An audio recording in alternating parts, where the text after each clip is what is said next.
رسول اللہ نے 5 خوبصورت حدیثیں بتائیں۔ نمبر 1، تم میں سے بہترین شخص وہ ہے جو نہ کسی کو تکلیف دے اور نہ کسی کی تکلیف کا ذریعہ اور سبب بنے۔ نمبر 2، جو شخص دن میں 10 مرتبہ سورہ اخلاص پڑھے گا یعنی قل واللہ احد، یہ پوری سورہ پڑھے گا، اللہ تعالیٰ جنت میں اس کے لیے محل بنا دیں گے۔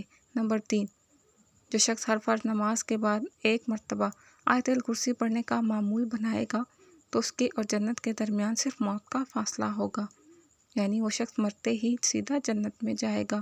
نمبر 4، جو شخص گھر سے نکلتے وقت یہ دعا پڑھے بسم اللہ توکلت علی اللہ لا حول ولا قوۃ الا باللہ، تو اللہ تعالیٰ شیطان کے شر سے اس کی حفاظت فرما دیتا ہے، اور جس کام کو وہ نکلا اللہ تعالیٰ اس میں آسانی پیدا فرما دیتا ہے۔ نمبر 5، رسول اللہ نے فرمایا وہ شخص ہرا بھرا رہے، ہنستا کھیلتا رہے جو شخص میری حدیث سنے، اس کو محفوظ رکھے اور اس کو دوسروں تک پہنچائے۔